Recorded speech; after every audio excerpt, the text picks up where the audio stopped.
மகாநதியில் அடுத்து என்ன நடக்க போகுதுன்னு வாங்க பார்க்கலாம். குமரனும் கங்காவும் பேசவும் அப்போ கங்கா கேட்குறாங்க குமரன் கிட்ட, உங்களுக்கு எதுவும் கருத்து இல்லையா அப்படின்ட்டு. அப்போ குமரன் வந்து கேட்குறாரு, எதை பற்றி கேட்குற அப்படின்ட்டு கேட்கவும் கங்கா சொன்னாங்க, இல்லை வளகாப்பு பற்றி பேசினாங்கல்ல, உங்களுக்குன்னு எதுவும் கருத்து இல்லையா அப்படின்ட்டு கேட்க குமரன் சொல்கிறாரு, வளகாப்பா கங்கா, இப்போதைக்கு வளகாப்பு உனக்கு வேணுமா அப்படின்ட்டு கேட்கவும் கங்கா வந்து சொல்கிறாங்க, எதுக்கு இந்த மாதிரி கேட்குறீங்க, ஏன் நீங்கள் வேறு ஏதாச்சும் யோசிச்சு வச்சுருந்தீங்களா, நான் வந்து 5வது மாதம் பண்ணணும்னு சொல்கிறனாலே நீங்கள் ஏதாச்சும் யோசிச்சு வச்சுருக்கீங்களா அப்படின்ட்டு கேட்கவும் குமரன் சொல்கிறாரு, இல்லை கங்கா, நான் எப்படியும் 7வது மாதம்தான் பண்ணுவோம் அப்படின்ட்டு நான் நினச்சிட்டு இருந்தேன். அப்போ தான் நமக்கு கொஞ்சம் காசும் வரும், நம்ம நிலமை நமக்கு தெரியும்ல, அதான் என்ன பண்ணனே தெரியலையே அப்படின்ட்டு யோசிக்கவும் குமரன் சொல்கிறாரு கங்கா கிட்ட, கங்கா உனக்கு நம்ம நிலமை கண்டிப்பாக தெரியும், அதை மறந்து போய் நீ காவேரி விஜயோட கம்பேர் பண்ணி நீ வந்து இந்த மாதிரி நடந்துக்கிறது எனக்கு கொஞ்சம் கஷ்டமாக இருக்குது அப்படின்ட்டு சொல்லப்போ கங்காவும் சொல்கிறாங்க, ஆமாம் நீங்கள் சொல்கிறது உண்மைதான், நான் என்ன காவேரி போல் வசதியான வீட்லேயே வாக்கப்பட்டிருக்கேன், நான் நினச்சப்போ எல்லாம் கிடைக்கிறதுக்கு நம்ம தலை விதியன்னுட்டு இருக்க வேண்டியதான், நம்ம இருக்கிற நிலைமைய மறந்துட்டேங்க, என்னை மன்னிச்சிருங்க அப்படின்ட்டு சொல்லிட்டு கங்கா சொன்னாங்க, எனக்கு பெருசாலாம் நீங்கள் ஒன்றும் வளகாப்பு பண்ண வேணாங்க, ரொம்ப சிம்பிளாக பண்ணுங்க, அதுவே போதும். அதுவும் நான் ஏன் இந்த மாதிரி பேசுகிறேன்னா, காவேரியை விட நான் தான் முதல்ல வந்து பிறந்தேன், எனக்கு எங்கள் வீட்டில் எதுவுமே எனக்கு சரியாக கிடைக்கவே இல்லை, இப்போ இந்த மாதிரி வளகாப்பு எல்லா விசேஷமும் அவளுக்கு எல்லாம் முதல்லையே செஞ்சால் எனக்கு அதை நினச்சி கொஞ்சம் வருத்தமாக இருக்குங்க அப்படின்ட்டு சொல்ல குமரன் வந்து சொல்கிறாரு, நீ யோசிக்கிறது எனக்கு புரியுது கங்கா, இருந்தாலும் நம்ம நிலைமை இருக்கே, அதான் என்ன பண்ணனே தெரியல அப்படின்ட்டு சொல்லவும் கங்கா சொல்கிறாங்க, அதெல்லாம் பரவாயில்லைங்க, விடுங்க, நீங்கள் எனக்கு கிராண்டெல்லாம் பண்ண வேணாம், ரொம்ப சிம்பிளாக பண்ணால் கூட எனக்கு போதும், ஆனால் எனக்கு தான் முதல்ல வளகாப்பு பண்ணணும் அப்படின்ட்டு சொல்ல குமரன் வந்து சரிம்மா சரி இருக்கட்டும், நீ தூங்கு அப்படின்ட்டு சொல்லவும் அடுத்த நாள் காலையில் வந்து குமரன் வந்து வேலைக்கு கிளம்பவும் காவேரி வந்து அப்படியே வந்த உடனே கங்காவும் அப்படியே ரூமை விட்டு வெளியில் வர்றாங்க. அப்போது சாரதா வந்து காஃபி கொண்டு வந்து கொடுக்க குமரன் காவேரி கங்கா எல்லாரும் காஃபி எடுத்து குடிச்சிட்டு இருக்காங்க. அப்போ வந்து காவேரி என்ன பண்ணுறான்னா சாரதா கிட்ட கேட்குறாங்க, அம்மா இப்போ ஏதாச்சும் உனக்கு என்கிட்ட டிஃப்ரெண்ட் தெரியுதா அப்படின்னுட்டு. சாரதா வந்து அப்படியே பார்த்துட்டு, என்னடி மறுபடியும் உடம்பு ஏதாச்சும் சரியில்லையா, ஒன்றும் எனக்கு வித்தியாசம் தெரியலையடி அப்படின்ட்டு கேட்கவும் காவேரி, என்னம்மா நீ முகத்தையே பார்க்குறேன், என் கழுத்தை கொஞ்சம் பாருமா அப்படின்ட்டு சொல்ல சாரதா வந்து, என்னடி இது புதுசாக இருக்கே, இது எப்போ வாங்கினேன் அப்படின்ட்டு சொல்ல காவேரி சொல்கிறாங்க, அம்மா இது நான் ஒன்றும் வாங்கலம்மா, விஜய் தான் எனக்கு சர்ப்ரைஸாக கொடுத்தாருமா, நான் கர்ப்பமாக இருக்கிறப்போ எனக்கு போடணும் அப்படின்னு நினச்சி அவர் வாங்கி வச்சுருந்துருக்காராம் வீட்டில், அதை வந்து எனக்கு இப்போ தான் கொடுத்தாருமா, எப்படிமா இருக்குது நல்லா இருக்கா அப்படின்ட்டு கேட்கவும் உடனே சாரதாவும் சொல்கிறாங்க, நல்லா இருக்குடி அப்படின்ட்டு சொல்லி அவங்களுக்கு வந்து நல்லா பேசுகிறாங்க. அப்போது இதை கேட்ட உடனே கங்காவுக்கு கொஞ்சம் கஷ்டமாக இருக்குது, நமக்கு எதுவுமே இந்த மாதிரி நடக்கவே மாட்டேக்குதே அப்படின்ட்டு ஏக்கமாக இருக்குது. இதை வந்து குமரன் வந்து பார்த்துடுறாரு. குமரன் வந்து நினைக்காரு, கங்காவுக்கு இதெல்லாம் இந்த மாதிரி செய்யணும்னு எனக்கும் ஆசை தான், ஆனால் வந்து காசு தான் நம்மக்கிட்ட இல்லை, கங்காவுக்கும் இதை பார்த்து ஏக்கமாக தான் இருக்கும், இப்போ அவள் கர்ப்பமாக வேற இருக்கா, இவருக்கு நம்ம வந்து ஏதாச்சும் செய்யணும், இவளை ரொம்ப சந்தோஷமாக பார்த்துக்கணும் அப்படின்ட்டு அவர் வந்து கங்காவோட மனசை புரிஞ்சுக்கிறார். குமரனும் கங்காவும் என்ன பண்ணுறாங்கன்னா சாரதா கிட்ட சொல்லிட்டு கடைக்கு கிளம்புறாங்க. அப்போது கங்கா வந்து அப்படியே துணியெல்லாம் கடைக்கு போய் எடுத்து எடுத்து வச்சுட்டு இருக்கவும் குமரன் வந்து கங்காவை பார்த்து, கங்கா உங்ககிட்ட கொஞ்சம் பேசணும், இங்கே வா ஏன் அப்படின்ட்டு கூப்பிட கங்கா சொல்கிறாங்க, என்னங்க ஏற்கனவே நிறைய வேலை இருக்குன்னு சொன்னீங்க, இப்போ இங்கே வந்துட்டு பேசணும்னு சொன்னால் எப்படிங்க அப்படின்ட்டு சொல்ல குமரன் வந்து, அந்த வேலையெல்லாம் இருக்கட்டும் கங்கா, ஃபஸ்ட்டு நீங்கள் வந்து உட்காரு, உங்ககிட்ட பேசணும் அப்படின்ட்டு சொல்ல கங்காவும் வந்து உட்காந்துட்டு, என்ன பேசணும் உங்களுக்கு, அவ்வளோ வீட்டில் இருக்கிறப்பலாம் பேசாமல் இங்கே வந்து கடையில் இருக்கிற வேலையை பார்க்காம இப்போ வந்து பேசணும்னு சொன்னா அப்படின்ட்டு சொல்கிறப்போ குமரன் கங்கா கிட்ட கேட்குறாரு, உனக்கு ஏதாச்சும் நகை வேணும் அப்படின்ட்டு ஆசையாக இருக்கா கங்கா, சொல்லு அப்படின்ட்டு கேட்க கங்கா சொல்கிறாங்க, அது வாங்க, எனக்கு சின்ன வயசுலேருந்து ஒட்டியானம் போடணும்னா எனக்கு ரொம்ப பிடிக்குங்க, ஆனால் அது வந்து எனக்கு ஒரு நாளும் கிடைச்சதே இல்லை, அதான் அந்த ஆசை வந்து நிறைவேறாமல் இப்போ வரைக்கும் இருக்குது அப்படின்ட்டு சொல்ல குமரன் வந்து மனசுலேயே நினைக்காரு, ஒட்டியானமா, ஒட்டியானம்னா அதிக செலவாகுமே, நான் ஏதோ இவ செயின் இந்த மாதிரி கேட்பான்னு நினச்சா ஒட்டியானா அப்படின்னு கேட்குறாளே அப்படின்ட்டு சொல்லிட்டு அவர் மனசுலேயே நினச்சிட்டு இருக்கவும் கங்கா வந்து கேட்குறாங்க, ஓ இதை கேட்கத்தான் இப்போ இங்கே வந்து உட்கார வச்சு இதை கேட்குறீங்களா, என்ன தான் ஆச்சு உங்களுக்கு இவ்வளோ வேலை நேரத்தில் அப்படின்ட்டு சொல்லிட்டு சொல்லவும் குமரன் சொல்கிறாரு, இல்லை கங்கா உன் மனசில் இருக்கிற ஆசையை தெரிஞ்சுக்கலாமேன்னு நான் கேட்டேன் அப்படின்னு சொல்ல கங்கா சொல்கிறாங்க, அதான் என் மனசில் இருக்கிறது சொல்லிட்டேல, இப்போ வேலையை பார்க்கலாமா அப்படின்ட்டு சொல்லிட்டு 2 பேரும் வேலை பார்த்துட்டு இருக்காங்க. அடுத்து குமரன் சொல்கிறாரு, சரி கங்கா நீ வந்து ரொம்ப நேரம் ஆச்சு, நீ போய் வீட்டில் போய் ரெஸ்ட் எடு, அடுத்து நான் வேலையெல்லாம் முடிச்சுட்டு வாரேன் அப்படின்ட்டு சொல்ல கங்காவும் சரிங்க நான் வீட்டுக்கு கிளம்புறேன், எனக்கும் ரொம்ப பசிக்குது அப்படின்ட்டு சொல்லிட்டு கங்கா வந்து வீட்டுக்கு கிளம்பிடுறாங்க. குமரன் வந்து கங்காவுக்கு எப்படியாச்சும் வந்து ஒரு பெரிய சர்ப்ரைஸ் கொடுக்கணும் அப்படின்ட்டு அவர் மனசுலேயே நினச்சிடுறாரு. ஆனால் வந்து குமரன் யோசிக்காரு, கங்கா வந்து இந்த மாதிரி ஒட்டியானம் கேட்டிருக்கான்னா அதுக்கு நிறைய செலவாகுமே, எப்படி நான் வந்து இதை வந்து செய்ய போகிறேன் அப்படின்ட்டு தெரியாமல் அப்படியே யோசிக்கவும் குமரன் மனசுலே நினைக்காரு, கங்கா மனசில் இவ்வளவு ஆசை இருக்குது, எதுவுமே அவளுக்கு கிடைக்கலங்கிற எண்ணமும் அவளுக்கு இருக்குது, காவேரிக்கு எல்லாமே கிடைச்சிருக்கு அப்படின்னும் அவளுக்கு தோணுது போல், அதனால தான் இவ வந்து விஜய் மேலேயும் காவேரி மேலேயும் இந்த மாதிரி கோவமாக நடந்துக்கிறா போல் அப்படின்ட்டு சொல்லிட்டு அவர் என்ன நினைக்காருனா, எப்படியாச்சும் இவளை நல்லபடியாக வந்து நம்ம வந்து ஏதாச்சும் ஒன்று செஞ்சே ஆகணும், ஆனால் வந்து இவளுக்கு அந்த மாதிரி சர்ப்ரைஸ் கொடுக்கணுன்னா நமக்கு நிறைய பணம் தேவைப்படுமே, என்ன பண்ணுறது அப்படின்ட்டு சொல்லிட்டு அவர் வந்து அப்படியே பார்க்குறாரு, நிறைய துணி வந்து தைச்சாதான் நம்மளால் வந்து இந்த காசை புரட்ட முடியும் அப்படின்ட்டு சொல்லிட்டு தச்சிட்டு இருக்காரு.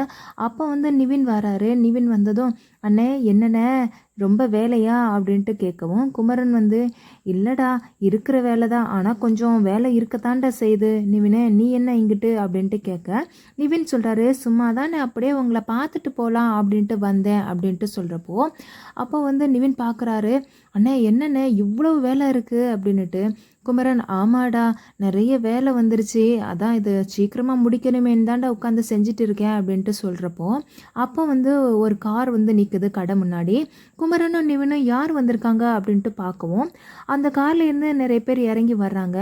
அப்போ வந்து குமரன் வந்து என்ன சார் வேணும் உங்களுக்கு அப்படின்ட்டு கேட்கவும் அவங்க சொல்கிறாங்க, இல்லை சார் நாங்கள் வந்து ஷூட்டிங்காக ஜூனியர் ஆர்டிஸ்ட்டுக்கு ட்ரெஸ் எல்லாம் தைக்கிறதுக்காக இங்கே கேட்டோம், எல்லாரும் உங்களை சொன்னாங்க, அதனாலே உங்களால் எங்களுக்கு தச்சு தர முடியுமா அப்படின்ட்டு சொல்ல குமரன் கண்டிப்பாக என்னால் முடியும் சார் அப்படின்னுட்டு சொல்லவும் உடனே நாங்கள் ஆர்டர் கொடுப்போம் சார், ஆனால் எங்களுக்கு 2 நாளில் எங்களுக்கு ட்ரெஸ் வேணும் சார் அப்படின்ட்டு சொல்ல பல்க் ஆர்டராக தான் சார் நாங்கள் கொடுக்க போகிறோம், உங்களால் முடியுமா அப்படின்ட்டு அவங்க கேட்கவும் குமரன் வந்து 2 நாள்லையா, ஏற்கனவே இவ்வளவு துணி தைக்க வேண்டியது இருக்கே, 2 நாளில் அப்படின்ட்டு அப்படியே யோசிக்காரு. உடனே ஆர்டர் கொடுக்க வந்தவர் சொல்கிறாங்க, சார் உங்களால் முடியாதுன்னா சொல்லுங்கள், நான் வேறு டெய்லரை வேணால் நாங்கள் பார்த்துக்குறோம் அப்படின்ட்டு சொல்ல குமரன் வந்து இந்த வாய்ப்பை விட்டுட்டோன்னா கண்டிப்பாக வந்து நம்மளால் பணத்தெல்லாம் புரட்டவே முடியாது, எப்படியாச்சும் கஷ்டப்பட்டாச்சும் நம்ம தச்சு கொடுத்துடலாம் அப்படின்ட்டு சொல்லிட்டு சார் என்னால் முடியும் சார் அப்படின்னுட்டு அவர் சொல்லவும் உடனே வந்து வந்தவங்க என்ன பண்ணுறாங்கன்னா, ஓகே சார் நாங்கள் மெட்டீரியல்லாம் கொண்டு வந்து உங்களுக்கு வந்து இப்போ கொடுத்துருவாங்க, எங்கள் ஆட்கள் பின்னாடி வர்றாங்க அவங்க வந்து கொடுத்துருவாங்க, நீங்கள் இந்த அட்வான்ஸாக இந்த காசை வச்சுக்கோங்க அப்படின்ட்டு சொல்லிவிட்டு நீங்கள் மொத்தமாக தச்சு தருவீங்க இல்லையா, அப்போ மிச்ச காசு வாங்கிக்கலாம் அப்படின்ட்டு சொல்லிட்டு அவங்க என்ன பண்ணுறாங்கன்னா கிளம்புறாங்க. அடுத்து வந்து வண்டியில் வந்து நிறைய மெட்டீரியல்லாம் வந்து இறங்குது. அடுத்து நிவின் வந்து பார்த்துட்டு அண்ணே என்னண்ணே நீ ஏற்கனவே நான் கேட்குறப்போ நிறைய வேலை இருக்குன்னு சொன்னேன், இப்போ இதை வேற இழுத்து வச்சிருக்க, 2 நாளில் தச்சு தரணும்னு சொல்லிட்டு போகிறாங்க, உங்களால் ஃபஸ்ட்டு முடியுமாண்ணே, என்னண்ணே நீ அப்படின்ட்டு சொல்ல குமரன் வந்து சொல்கிறாரு, இப்போது கங்காவுக்கு வளகாப்பு வேற வருது இல்லையா நிவினே, அதுக்கு நிறைய செலவாகும் போல், கங்காவும் நிறைய ஆசை இருக்குன்னு என்கிட்ட சொல்லியிருக்கா, அதுக்கெல்லாம் காசு வேணும்ல நிவினே அப்படின்ட்டு சொல்ல நிவினும் யோசிக்காரு. குமரன் சொல்கிறாரு நிவின் கிட்ட, நான் எப்படியாச்சும் காசை புரட்டணும்னு இப்போ தான் நான் மனசில் நினச்சிட்டு இருந்தேன், அதுக்குள்ளே இவ்வளோ பெரிய ஆர்டர் எனக்கு வந்திருக்கு, நான் இதை விட்டுட்டேன்னா எப்படி நிவினே என்னால் காசு புரட்ட முடியும் அப்படின்ட்டு சொல்கிறப்போ நிவின் சொல்கிறாரு, சரிண்ணே நீ அவ்வளவு துணிஞ்சு சொல்கிறப்போ இருக்கட்டும் நானும் உனக்கு ஹெல்ப் பண்ணுறேன் அப்படின்ட்டு சொல்லிட்டு நிவின் வந்து குமரனுக்கு ஹெல்ப் பண்ணுறாரு.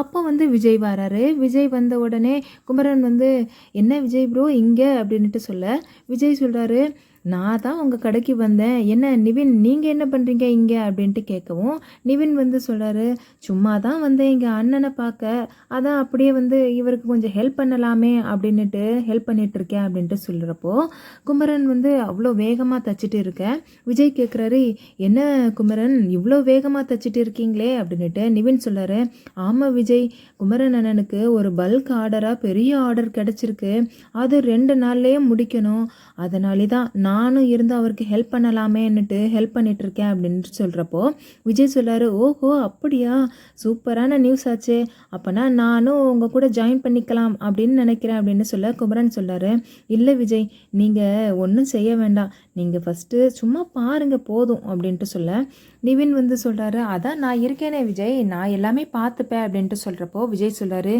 ஏன் நான் ஹெல்ப் பண்ணக்கூடாதா நிவின், அவரும் என்னுடைய சொந்தக்காரர் தானே, அவருக்கு ஒன்றுனா நான் செய்யாமல் எப்படி அப்படின்ட்டு சொல்லிட்டு விஜய் வந்து குமரனுக்கு ஹெல்ப் பண்ணுறதுக்காக ட்ரெஸ் எல்லாம் அவரும் பேக் பண்ணி கொடுக்காரு, எடுத்து எடுத்து கொண்டு போய் வைக்கிறாரு.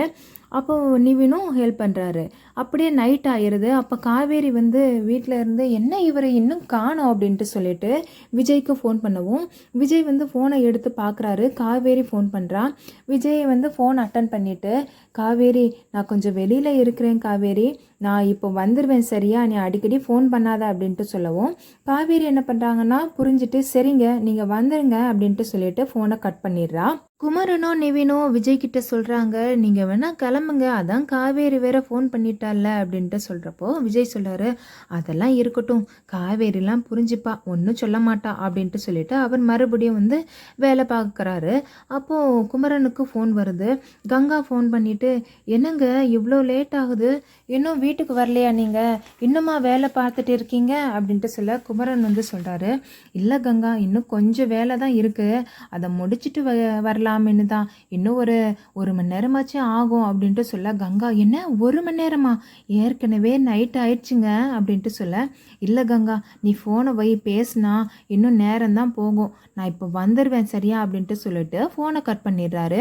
விஜய் வந்து சொல்கிறாரு, என்ன பாஸ், நீங்கள் வந்து இந்த மாதிரி நைட்டு ஃபுல்லாக வேலை பார்த்தீங்கன்னா கண்டிப்பாக நாளை காலையில் ரொம்ப டயர்டாயிருவீங்க, நீங்கள் என்ன பண்ணுங்கள், காலையிலேயே கிளம்பி வந்தீங்கன்னா ரொம்ப உங்களுக்கு ஃப்ரெஷ்ஷாகவும் இருக்கும், நிறைய துணியும் தைக்கலாம் அப்படின்ட்டு சொல்லவும் குமரனும் அப்படியே யோசிக்காரு. விஜய் சொல்கிறாரு, நானும் உங்கள் கூட சேர்ந்து வாரேன் அப்படின்ட்டு சொல்ல நிவின் வந்து சொல்கிறாரு, ஆமாண்ணே, விஜய் சொல்கிறது தான் சரி, நைட்டு ஃபுல்லாக நீ இந்த மாதிரி வேலை பார்த்த, கண்டிப்பாக நாளைக்கு உனக்கு உடம்பு ஒரு மாதிரி இருக்குண்ணே, அதனால் நைட்டு நீ போயிட்டு காலையிலே சீக்கிரமாக வந்துரு, நானும் வந்துடுறேண்ணே அப்படின்ட்டு சொல்ல குமரன் என்ன பண்ணுறான்னா சரி அப்படின்ட்டு சொல்லிட்டு கடையை மூடிட்டு வீட்டுக்கு கிளம்பவும் நிவின் வந்து அவரோட வீட்டுக்கு கிளம்பிடுறாரு.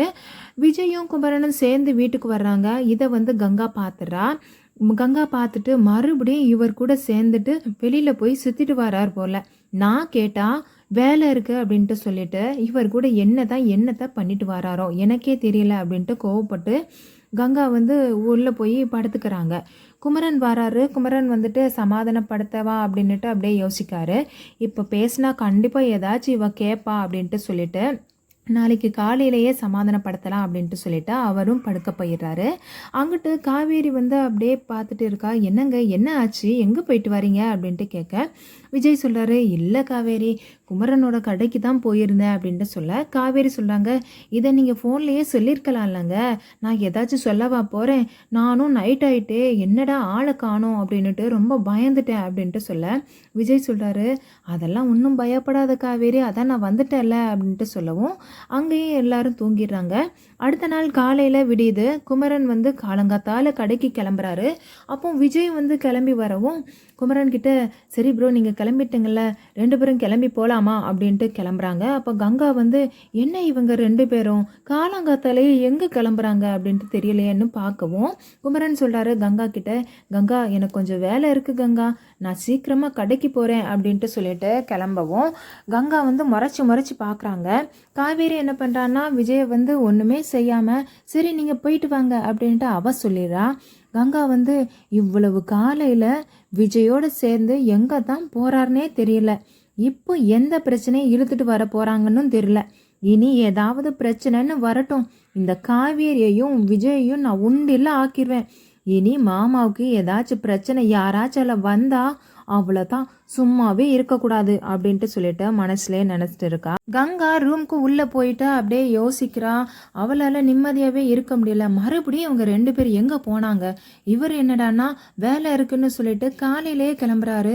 எங்கே தான் போகிறாங்கன்னு தெரியலையே அப்படின்ட்டு சொல்லிட்டு மறுபடியும் காவேரிக்கு போய் கேட்குறா. ஏய் காவேரி, உன் புருஷன் எங்கடி இவரோட சேர்ந்து காலையிலேயே போகிறாங்க அப்படின்னுட்டு கேட்கவும் காவேரி சொல்கிறா, அக்கா எனக்கு எதுவும் தெரியாதுக்கா அப்படின்னுட்டு. கங்கா சொல்கிறாங்க, ஏய் எதை கேட்டாலும் தெரியாது தெரியாதுன்னு சொல்லாத. கண்டிப்பாக விஜய் வந்து உன்கிட்ட சொல்லாமல் போக மாட்டாரு, மரியாதையை சொல்லு, எங்கே கிளம்புறாங்க அப்படின்ட்டு கேட்க காவேரி, அக்கா நான் எதுவுமே கேட்கவே இல்லைக்கா, அவரா வந்து சொல்வார் அவ்வளவுதான், சரியா, இதெல்லாம் நான் கேட்டுட்டுலாம் இருக்க மாட்டேன் அப்படின்னு சொல்ல கங்கா, ஏய் இங்கே பாருடி, மறுபடியும் ஏதாச்சும் பிரச்சனை அப்படின்னுட்டு வந்துச்சு அவ்வளவுதான்டி, நான் சொல்லிட்டேன். ஏற்கனவே நாங்கள் வந்து படாத பாடுபட்டுட்டு இருக்கோம். ஏற்கனவே மாமா அவ்வளோ கஷ்டப்பட்டுட்டு இருக்காரு. உங்களால் எங்களுக்கு பிரச்சனை வந்தால் எங்களாலெல்லாம் சமாளிக்க முடியாதுடி அப்படின்னுட்டு சொல்ல காவேரி சொல்கிறாங்க, இங்கே பாருக்கா, எப்பவும் பிரச்சனையை பற்றியே தான் யோசிப்பியா, அதெல்லாம் ஒரு பிரச்சனையும் வராது, சரியா, 2 பேரும் கடைக்கு தான் போயிருப்பாங்க அப்படின்னு சொல்ல உடனே கங்கா கேட்குறா, உன் புருஷனுக்கு என்ன கடையில் வேலை, ஏன் அவர் வந்து ஏன் மாமா கூட சேர்ந்து போனோம் அப்படின்ட்டு கேட்க காவேரி சொல்கிறா, அது என்னக்கா எனக்கு தெரியும், அவர் சும்மா போகிறாரு, இதை ஏன்க்கா நீ பெருசாக நினச்சி கேட்டுட்டு இருக்க அப்படின்ட்டு சொல்ல கங்கா சொல்கிறாங்க காவேரி கிட்டே, இங்கே பாருடி காவேரி, ஏற்கனவே உன் புருஷன் பசுபதி கிட்ட பிரச்சனையை இழுத்துட்டு வந்துட்டாரு. எனக்கே அதை நினச்சி பயமாக இருக்குது. இதில் மாமா வேற கூட்டிட்டு எங்கேயாச்சும் போய் பிரச்சனை பெருசாக ஆக்கிட்டு வந்தாரு, அவ்வளோதான், நான் உண்டு இல்லை ஆக்கிடுவேண்டி அப்படின்னுட்டு சொல்ல காவேரி சொல்கிறான், அதெல்லாம் ஒன்றும் பிரச்சனை வராதுக்கா, நீ சும்மா போய் ரெஸ்ட் எடு, ஏதாச்சும் சொல்லிகிட்டே இருப்பியா அப்படின்னு சொல்ல இது அப்படியே முடியுது.